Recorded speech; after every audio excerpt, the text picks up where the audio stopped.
Hi guys, welcome back to the barn. Hope you're all well. So today I'm going to mount the Triton router into this new top.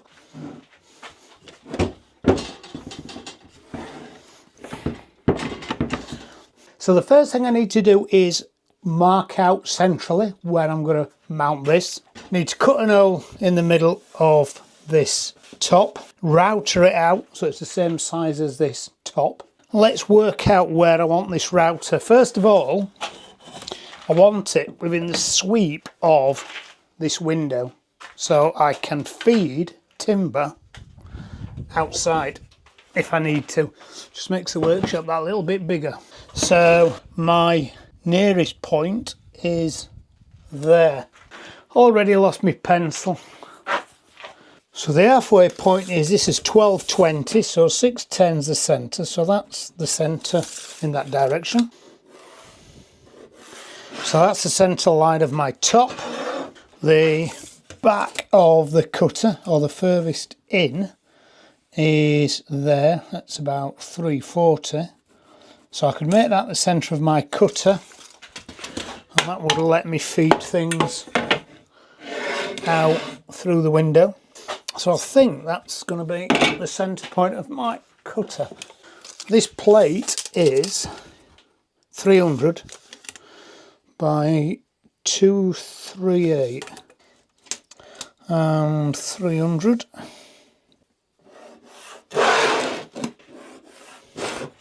120 mil from there.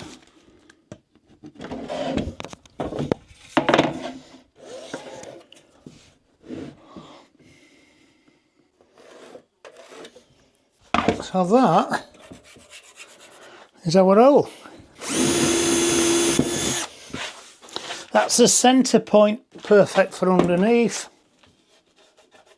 Now last week in the video I said that I was waiting for a couple of tools from my friends at Banggood just to help with this build, and they came the other day, so we're going to see some of them in this video. Some of them I'll keep till next video. Some of you may recall a few weeks ago I unboxed this router cutter amongst other router cutters, and I'm going to use this Banggood router cutter. One of the tools I was waiting to arrive was this little router jig. When I put it together on Friday night, it was much bigger than I thought. This thing is quite big. It extends about 600 millimeters square. I was really impressed with how big it is, and it's quite sturdy. And it's got dimensions in metric and imperial, But then I stumbled across a little problem, sadly. Il y a un petit problème. So my idea was to go like that and then use this router in my Triton router to cut the hole out. Very nice and sharp it is too, and I've not used it yet. But disappointingly is these little recess channels here, which means I can't get my router base round to router the hole, which was a trifle bit disappointing. So that leaves me with a little dilemma. First of all, do I use a smaller router? This would work perfectly if I take this base off. It won't work with this base on because the router is only 50-60 millimeters in the diameter, and it will work past. In fact, as long as your dimension from your cutter is 2¼ inch, 55 millimeters, you will get the router around these upstands. Really, these just need to be bigger. But when you've got a big one like I have, it's not going to get round that upstand because that is 75 millimeters. That cutter's a little bit bigger than the one that's in here, but I'm still going to be short. So the options is smaller router, which I could do, but then I'm going to use a smaller cutter. I can't use the big cutter. I'll have to use a smaller cutter, 18 millimeter, running the risk with a 1/4 inch shank and breaking the bit. I deconstruct the router jig and just screw these bars on all 4 sides, which I'd probably do it with timber anyway. It means I've got a little screw hole in my top, which is not too much of a problem. I just put a bit of filler in. It's not like it's a piece of furniture, it's some shop furniture. Could do some more mathematics and increase this 75 millimeters, 150 mil, and then screw that down like that and run the router on the inside of that. That's possible, but then I have to be very accurate with my dimensions, because if not, it'll either be slightly too tight or slightly too big. There is other ways, of course. I've already got a router top for this one, a much smaller one. I could just use that as a template, but I wanted to use this. I think if you're making cutting boards and you're going to run a router around and like put a juice groove around a cutting board, this would be absolutely perfect. Or else there's something that's obvious that's staring me in the face and I can't see it. Either way, I'm going to have to cut an hole with a jigsaw in the middle of the board, just under size. What am I going to do? Screw it down, do some hyper mathematics, use a smaller router. I'm not using the smaller router because I don't have to take this base off. So let's discount that one. Measure the distance from the edge to the cutter, expand that, but then I'm still going to have to fix it down because it's still going to wander around. Or take these 4 corners off, put it tight, screw it together, put a bit of filler in there. I think I'm going to do that.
We survived, and I have to say that cutter is really nice, sharp edge cut.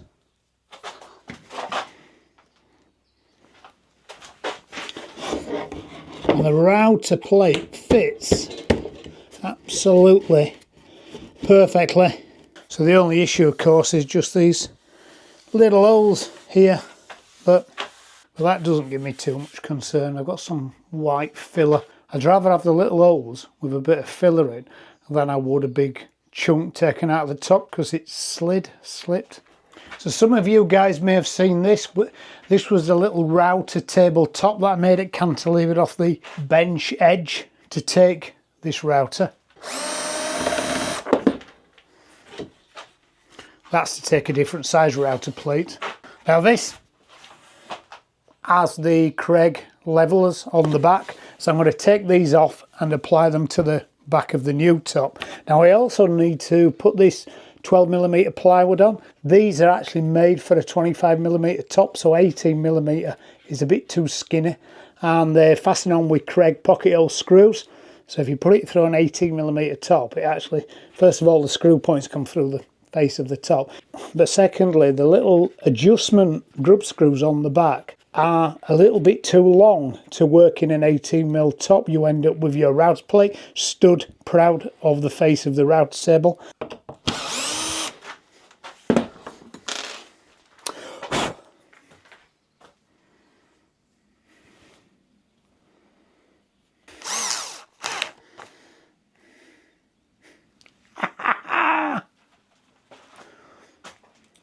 I've just realised, now I've got them screw holes in, just turn the top over. Told you the solution was staring me straight in the face. What a numpty.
Okay, so that is the Triton router and the Kreg plate installed.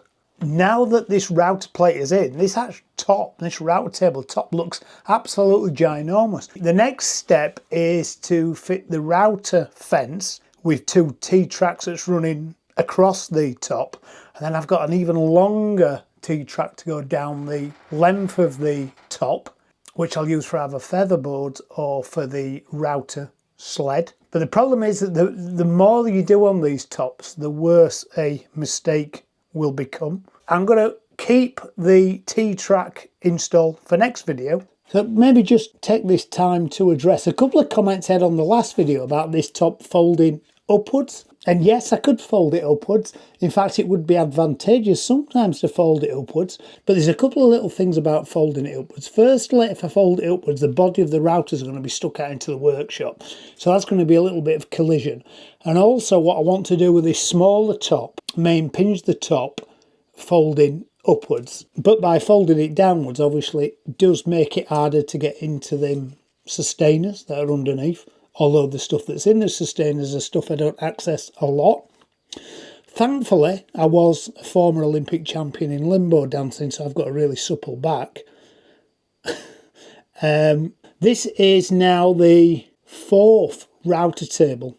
One in the loft, one for the outside at the loft, the little cantilever, and now this one. This is the 4th table that I've inserted this Kreg Router Plate in, and this Triton router. I really like this combination of router and plate. Yes, there's more sophisticated versions on the market, but for me, this does everything. I'm happy that I've got the 1/2 inch capacity back for the router, which means now I can access my range of 1/2 inch router cutters, and I'll need this router for the next phase in the next video when I put the nosings around the periphery of this table. Finally, I'd just like to thank Banggood for sending me this stuff. This router cutter is brilliant. Not only did it trim this hole out in the melamine really well, but then I've run it round the edges of the top, trimming the melamine off on the sides and the actual softwood off on the face, so everything's nice and flush. It's a very good cut. This worked. I'm sure it'll come in handy on other projects. And of course, in woodwork, there's always more than one way to do something. And I managed to make it work here. Yes, I was concerned about the holes I was going to make in the top, but actually then I just flipped the whole thing over. It didn't come to me till the last minute. So I hope you enjoyed this video, and I'll see you on the next one. See you guys. Bye.